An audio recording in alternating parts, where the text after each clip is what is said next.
So how do you create a brand that truly represents who you are and the products you sell, as well as building a business that you can scale online? That is what this podcast will help you do. My name is Henry Kaminsky Jr., and welcome to the Brand Doctor Podcast. Let me just make this statement loud and clear. Jersey's here, Jersey's here. What is going on, everybody? Welcome to another Brand Doctor Podcast episode. It is your host, Henry Kaminsky Jr.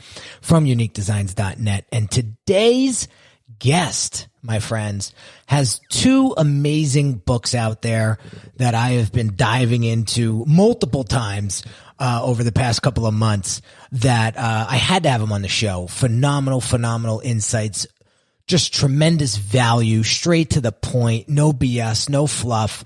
And those are the types of books that I love. The names of the books, one is called Hook Point and one is called A Million Followers. And without further ado, I want to introduce my man, Brandan Kane, to the show. What's shaking, my dude? That's great to connect with you, Henry, and everybody that's watching or listening to this.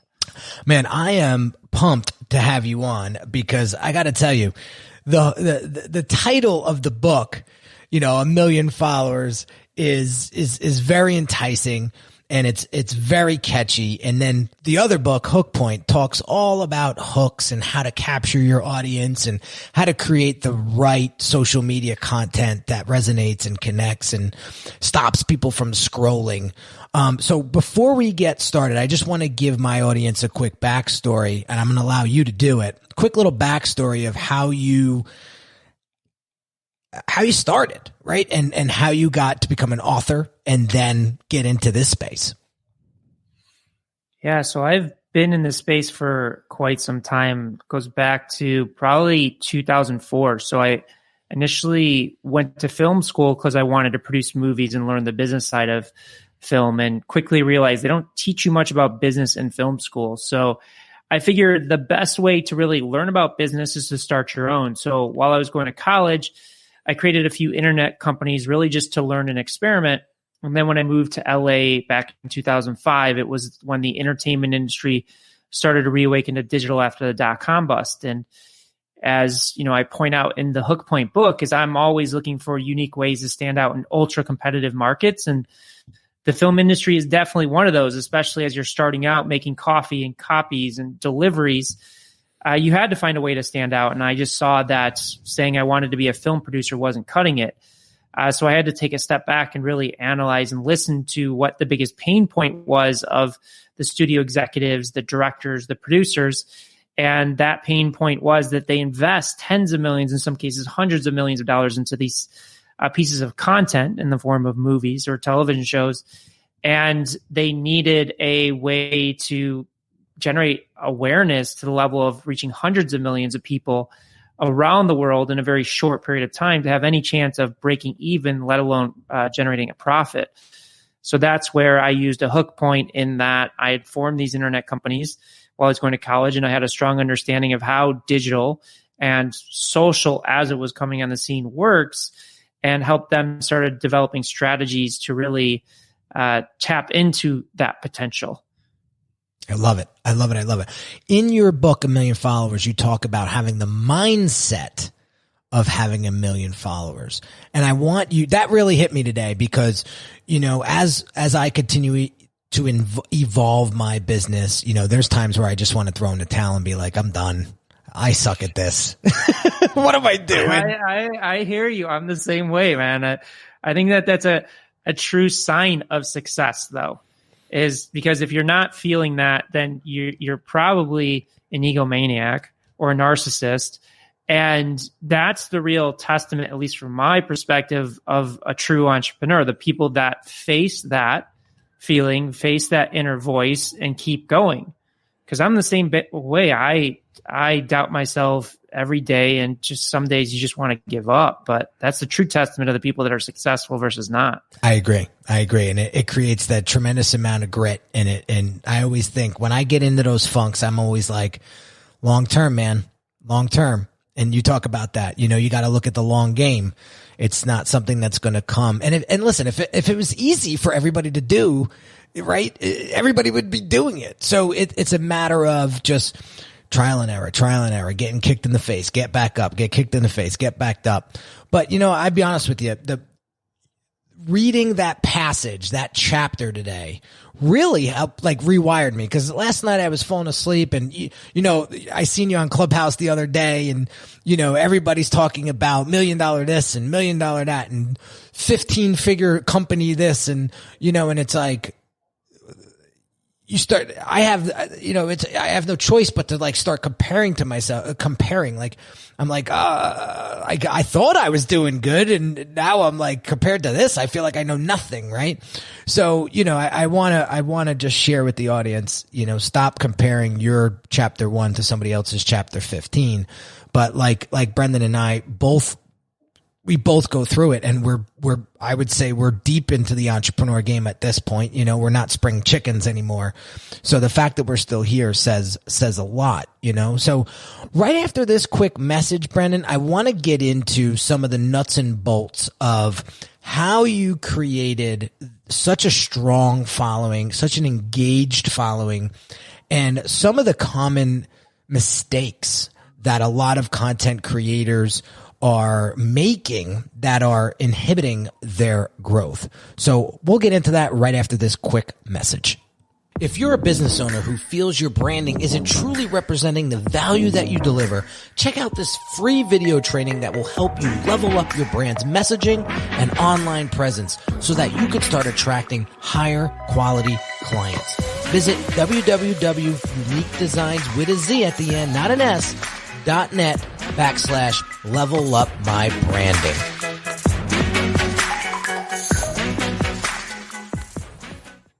All right, so let's dive into this, Brandan. Talk to us about a hook point. What exactly is a hook point in your words? Well, the first place to start is to understand the world that we live in today. And that's a world where there's over 60 billion messages sent out on digital platforms each day. So what that means is the world that we live in today is that you're not competing against your direct competition. You're competing against every piece of content for that attention. So like it or not, you're competing against the Netflixes of the world, the Kim Kardashians, the LeBron James, the ESPNs. So that makes it a very noisy and oversaturated market. So a hook point is designed to grab attention, is to get people to stop, whether it's online, on social platforms, offline, it doesn't matter. And there's really 3 core pillars to a successful hook point. Number 1, do you earn the attention? Do you grab it? And we talk a lot about pattern interruption as identifying the patterns of what everybody else is doing so that you can disrupt it and stop the scroll, earn the click, get the email to open or the LinkedIn message, get somebody to take the meeting. Which then plays into the second core pillar is once you've grabbed their attention, now you have to hold their attention. It's the story you tell, because we're not talking about clickbait here or any of that stuff. You have to grab the attention and then hold the attention. And you hold that with the story that you tell, which plays into the third core pillar, which is, do people believe what you're saying? Do they believe your hook? Do they believe your story? And all 3 have to play together, because if you don't generate the pattern interruption, you don't grab the attention, then you never get to the story. If you grab their attention, but your story is not any good, you lose that attention. If you grab the attention, your story's good, but people don't believe it, then it falls apart. So that's a hook point in a very high level. Love it. I love it. So when you're working with clients and you're taking over their content or you're helping them build their content strategy and direction, what are some of the things that you see that you're just hitting your palm against your forehead going, no wonder why you're having the issues that you're having on social? Well, the one of the biggest challenges most people face and fail at is they're jumping the first core pillar. They're not paying attention to, how do I first grab attention? How do I generate that pattern interruption? How do I stop the scroll? How do I earn the click? How do I earn the open to get into the story? Is they're operating as if it was 15, 20 years ago, where there was less competition, less noise, and they're just diving straight into their offer, their product, or their content when they haven't even earned that right. So it's really winning and earning the right to the second part of the conversation. So that's the biggest mistake that I see people make. In addition to the fact is most people are designing their content or creating content blindly. They're not really stopping and analyzing. And, in the book that you've seen is like, we have this process of hypothesis, test, and pivot. Mm-hmm. Set the hypothesis of what you think this piece of content is going to achieve, why you think it's going to achieve it.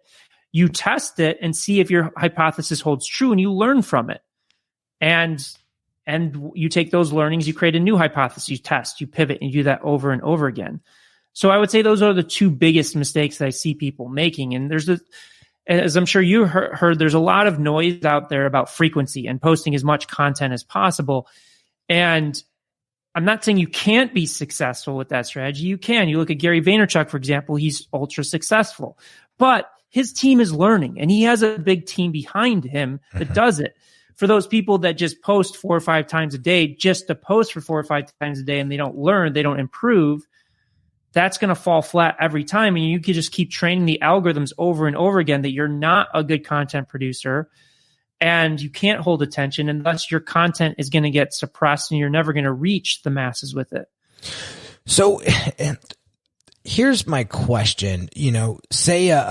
Say someone has an Instagram account that has just been putting out terrible content. Their engagement has been down for a while, like let's say months, maybe even years, right?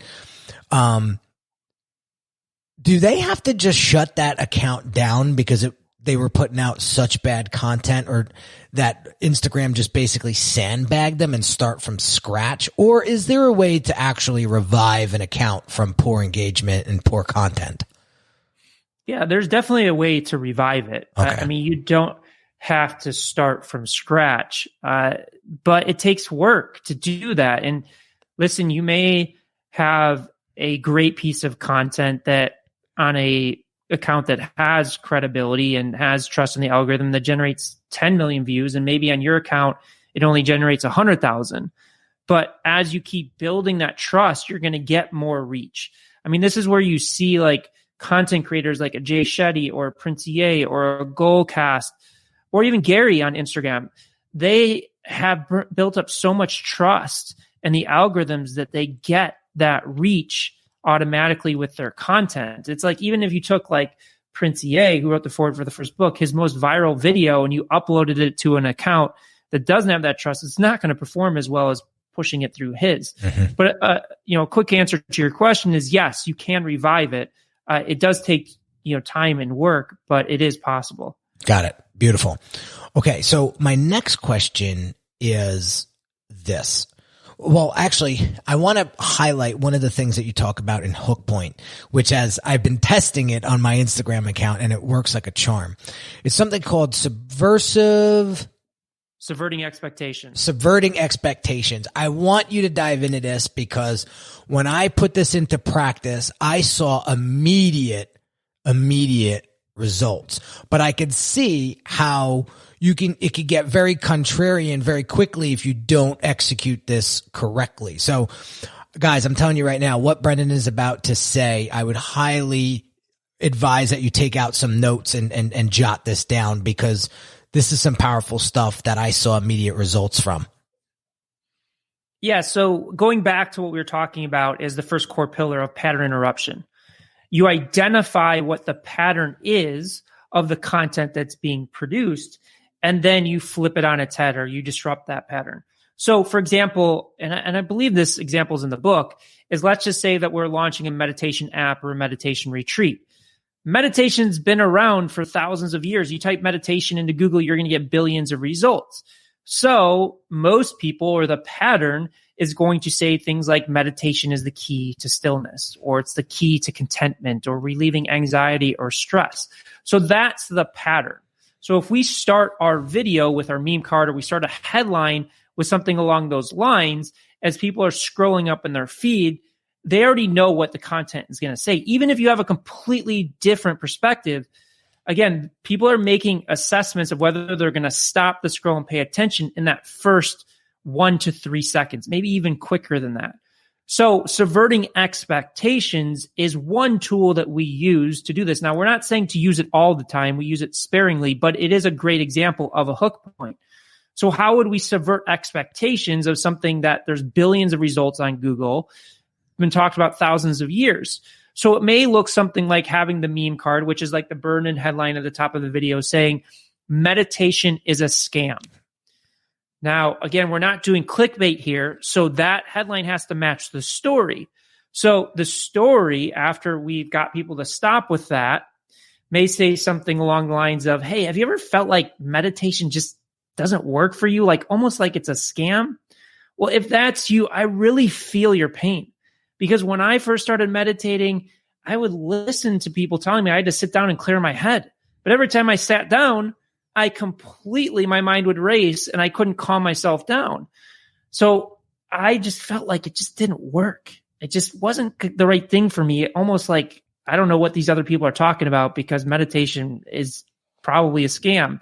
Until one day I met a Zen Buddhist monk and he taught me these 3 key strategies of how to meditate. And the minute I heard these strategies and implementing, I went from somebody that didn't believe in meditation at all to somebody that has been able to meditate every single day for the past 10 years.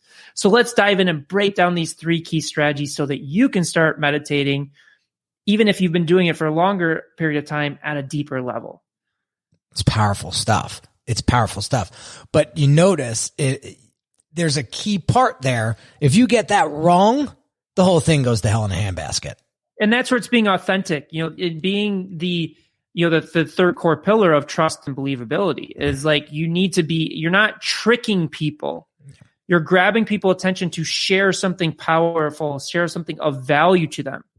But if you're just tricking people to just generate the sale and there's no value there's no substance, then it falls flat. Yeah. And if you do it a lot, then people are just going to get tired of you.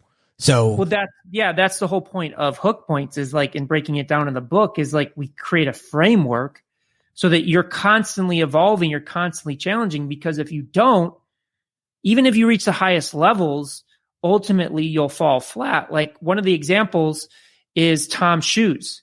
They had one of the best hook points ever, the 1 for 1. Brilliant, absolutely brilliant. But the problem was it was so good that everybody started copying it. And when everybody started copying it, then it became a moot point and they didn't evolve. And that's where they're struggling today. And it's the same thing in social media, like meme cards, the burned-in caption at the top. Everybody does it now. So you can't just do that and be successful. You've got to be constantly evolving as what are the texts that you use? How does it get the pattern interruption? How does it hold attention? All of those things. This is great stuff. And this leads me right into my next question is, what is your agency? What's a big business objective that your agency is trying to accomplish in 2021? It's helping people stand out. You see this in the dedication of both of my books. I truly believe that there's people who have the ability to transform the world in a positive way through their message, their content, their product or service. But regardless of whether it's a young startup or a billion-dollar corporation, they're all struggling with how to capture attention in this micro-attention world that we live in today. So that's where we really help people develop these hook points to achieve their business objectives. And that can be anything from like lead generation to follower growth, to closing multi-million-dollar business development deals, winning A-list celebrity clients, whatever it may be. We have this wealth of experience and knowledge that we can look at what somebody's real goals are, what their real challenges are, and then craft a strategy of how to stand out at the highest level to achieve them in a short period of time. So who's your typical client? I mean, we're working with people across the board. Like we still have entertainment clients. We're consulting for a few of the largest vitamin supplement companies in the world, nanotechnology, franchisees. We just did a gym franchisee. We've done yoga instructors, musicians.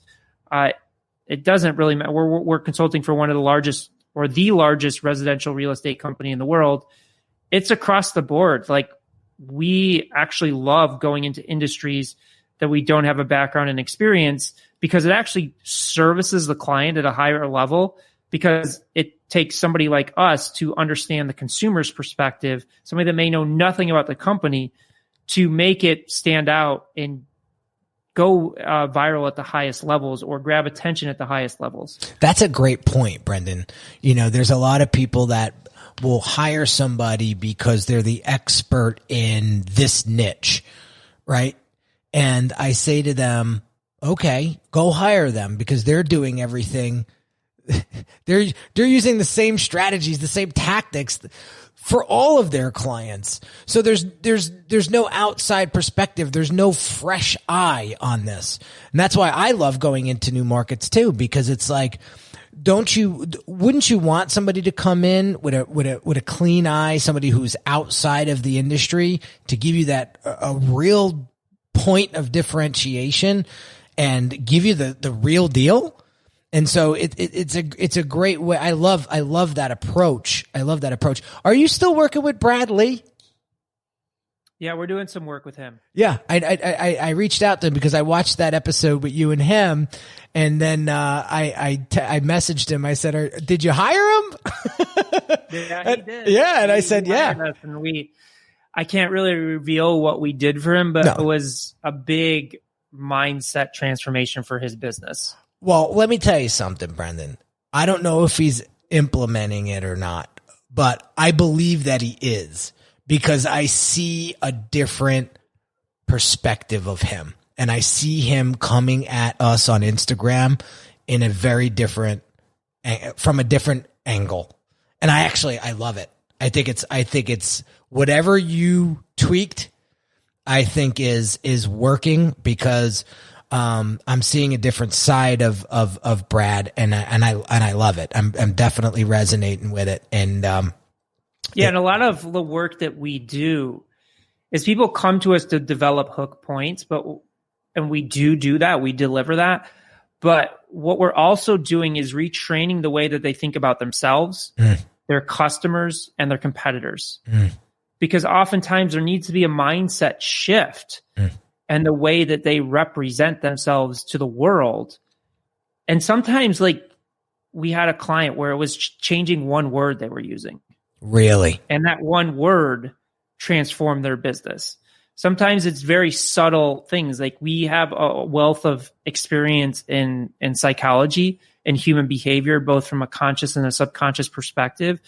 And we're using all of that to design the ways that our clients stand out, all the way down to the specific phrases and words that they use to get people to perform the actions that they want them to perform.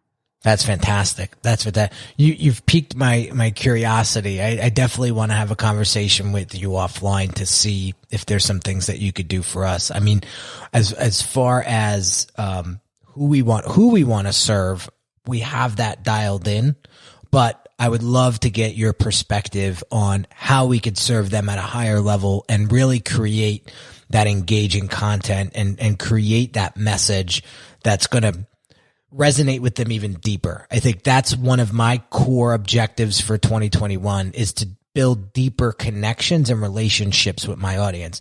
I've done a decent job with building a following, but I wish I went deeper in the connection. You know what I mean? I think it's very easy to build up a bunch of followers, but to keep those followers engaged and actually wanting and willing and able to buy is a whole nother story, right?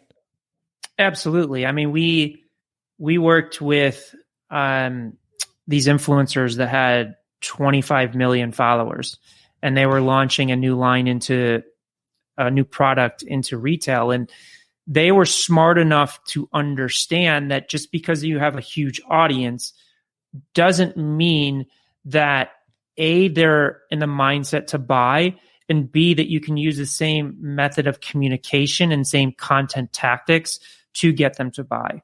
So we worked with them, to create strategies to contextualize their message, contextualize in their ads, so it came off still authentic, but also implementing strategies of how you distribute it in a way to ensure that it does convert. Because and I've seen this from people and working in the entertainment industry at the highest levels, is organic is awesome. Organic is amazing. Don't get me wrong, but there's a spike and then it drops off, and you need to have additional remarketing strategies and retargeting strategies and ad strategies and everything to make sure that you're generating enough frequency and, contextualizing your message in such a way that it does convert and it's long standing. And you see this as like, still in the movie industry, you have, The Rock, the most followed person on Instagram. The movie studios are still spending $100 to $150 million promoting that movie because they need that awareness. It's not just The Rock tweets once or creates one video or even a few videos and then everybody shows up at the box office. Right. It just doesn't work that way. The same thing with like LeBron James and Nike. LeBron James is the biggest athlete on the planet, but Nike still puts money behind those ads and that creative to generate the reaction. And that's where it's fascinating. Sometimes I get a lot of flack for talking about paid media when it pertains to growing audience or selling product. And in our books, as you've seen, we talk about organic and paid, but it's like, why do people like demonize paid? It's one of the biggest driving factors for everything. And people will say, well, The Rock generated, I don't even know what he's at, 150, 200 million followers on Instagram. Oh, it's all done organically. No, it's not done organically because these movies spend $150 million each time to promote his brand. So Right. it's just kind of fascinating. I'll say something to that. I think people will poo-poo things that they haven't had any success with, right? Yeah. And I think that I don't run a lot of paid traffic, right? Because I feel like I haven't connected with the right person to really help me get a well-rounded approach to the strategy, right? It's like I've hired managers in the past and they're button pushers. Like, I'm hiring you to tell me what needs to be done to get this right? Yep. I don't want to tell you what to do, right? That's why I'm hiring you. So I'm looking for that 360 strategy from the beginning to the end. And, I'll do whatever it takes, right? I'm one of those guys that like, show me what needs to be done and I will make it happen. Right. And I think that's the key to having the right, you have to have the right strategy, but you got to have the right implementation too. Anybody could set up ads now, right? And that's easy to do, but getting somebody to see the whole picture of the strategy and helping us put that together is something that, I'm going to be focusing in on 2021 as well. So yeah, I agree. A lot of my stuff is organic. I've been successful with organic reach and, but yeah, if you want to get to that next level, like you said, you got to have all that stuff in place, the retargeting, the remarketing, the pixels, what happens first, second, and third in that remarketing strategy to make sure that you're hitting them from all angles, if you will. Right. Yeah. And I'm really fascinated of the leveraging organic and paid off of each other. Me too. And leveraging the principles, not just the content, but the principles of what makes something successful organically, what makes something successful paid driven. And we're doing that now a lot because paid has like been my focus for the past 3 years because I have a friend who's featured in the Hook Point book, built a huge company off of just paid traffic and they're doing $1 million a day in revenue. But that's hard to pull off because the communication has to be spot on. The buying tactics have to be spot on. But we're really learning, especially on the pattern interruption side, we're playing around with some really interesting concepts when it comes to paid that also translates to organic that just drives that return on ad spend through the roof. I love it. I want to be respectful of your time and I got to go pick up my little guy from school. I want to where do you want to send people? Where can we send my audience to learn more about you and what you want them to grab?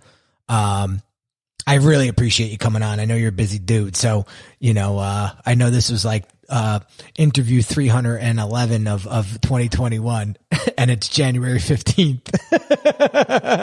So I know you're a popular dude. So where can we send the audience? I would recommend, even if like the 1 million follower book really calls to you, I would start with Hook Point because it sets the foundation for everything. And we talk about follower growth in it. If you go to book.hookpoint.com, you can get access to the physical book, ebook, audiobook, and a masterclass just for the shipping cost. You can still buy from Amazon and Audible and all those places as well. So go to book.hookpoint.com. If you're just like, hey, we just want to dive in and learn more about how you develop hook points, you can just go to hookpoint.com and there's more information there and you can book a call with our team. But those are the two primary spots I would start with. Awesome. Well, I want to tell my audience that I bought the Audible of Hook Point and I've also bought the Kindle. I'm not a big physical book guy, but I bought the Kindle as well because I need to copy and paste certain points, right, that are super powerful. So if I bought the Kindle and the Audible, the book's hot. So I highly recommend you go get Hook Point. And yes, 1 million followers. I was diving into that this morning and breaking into that, flipping through chapters and stuff. That's a great book too. But I found Hook Point to be just a really solid step-by-step, and I highly recommend you guys go check that out if you're going to get serious with your social media this year and you really want a strong ROI on it, because what Brandan says in these books I've been testing some of these things out and I've seen some immediate response right away. And I see a big difference. And so don't be surprised, guys, if I talk more about Brandan in future episodes, because he's helping us on the back end, creating some stuff for us. So, I hope you got some value out of this, guys. You know, I try my best to get some great guests on the show that are way more, intuitive with this stuff than I am. And so I just had to have Brandan on today to showcase some of the book. And again, I wanted to say thank you for giving me all that value in that book. And I wanted to get you some more eyeballs to your stuff. I think it's awesome. If you get the Audible book, guys, the way he structures the Audible and the way you sprinkle in, examples and call to actions. I want people that are going to do audiobooks this year for themselves to pay attention to Brandan's framework of how he put that Audible together. That was the first thing I saw, Brandan. I was like, look at the way he's sprinkling in call to actions and look at the way he's showing examples. I thought it was brilliant. So great job. Great job. Thank you. I appreciate it. You got it. So we're going to wrap up, guys. I hope you got some value. Again, go follow Brandan Kane. You could find him on Instagram. You could find him on Clubhouse. He's all over the place. Just type in his name, Brandan J. Kane, and he will pop right up. I promise. So thanks again, Brandan, for coming. Appreciate you guys listening. If you got some value out of this, please share it. Please write a review. And I'll catch you on the next episode, guys. Take care.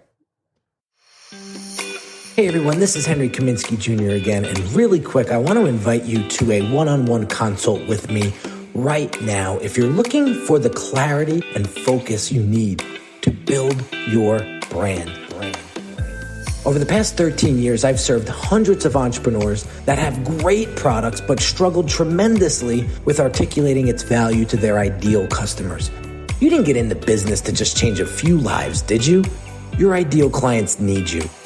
And when your brand has precision-crafted messaging coupled with beautifully thoughtful design that sounds, looks, and feels like you, they'll know you're the perfect match for them. If this is something you're struggling with, what I want you to do right now is pause this audio and go visit www.uniquedesigns with a Z at the end, not an S, .net, and book your one-on-one consult call with me. Remember, the quality of your brand will determine the quality of your clients, and the quality of your clients will determine the quality of your life.